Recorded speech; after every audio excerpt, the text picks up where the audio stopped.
Finalis MasterChef Malaysia bunuh ART Indonesia, divonis 34 tahun.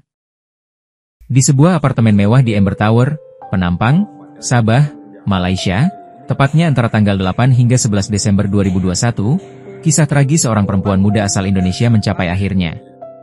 Nur Afiah Daeng Damin, 28 tahun, merantau ke negeri jiran demi cita-cita sederhana, ingin menghidupi keluarganya di tengah krisis pandemi. Ia datang sebagai asisten rumah tangga, berharap pada kebaikan majikan dan kerja kerasnya sendiri. Namun, kenyataan yang ia hadapi sangat jauh dari harapan. Bukan perlakuan hormat atau upah layak yang ia terima, melainkan siksaan yang berlangsung berkepanjangan. Hari-hari Nur Afiah berubah menjadi mimpi buruk yang tak kunjung usai. Ia disiksa, tidak diberi gaji, dan bahkan tidak diizinkan kembali ke kampung halamannya. Dan akhirnya, ia kehilangan nyawanya di tempat yang seharusnya menjadi tempat ia bekerja, bukan tempat kematiannya. Pelaku penyiksaan itu bukan orang asing baginya, melainkan dua majikannya sendiri, Etika Siti Norashikean Sulang, mantan finalis MasterChef Malaysia, dan mantan suaminya, Muhammad Amre Yunus. Nama-nama yang seharusnya membanggakan, justru menjadi pelaku kekejian.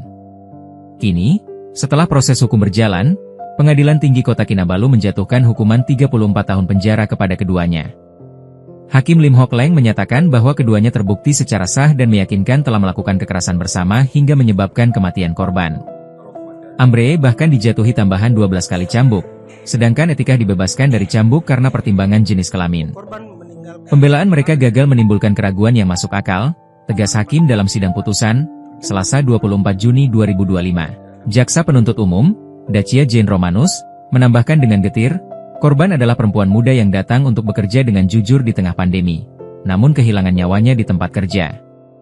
Kata-katanya menohok. Nur Afiah tidak hanya menjadi korban kekerasan, tetapi juga simbol dari banyaknya pekerja migran yang rentan tanpa perlindungan.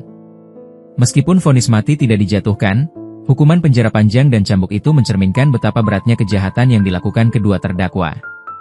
Tapi adakah itu cukup membayar nyawa dan derita Nur Afiah? Kini, Nur Afiah telah pergi namun kisahnya tinggal sebagai pengingat pahit tentang pentingnya keadilan, kemanusiaan, dan perlindungan bagi para pekerja migran.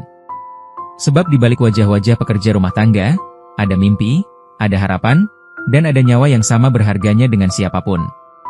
Ikuti terus informasi-informasi terkini lainnya di SIB News Network.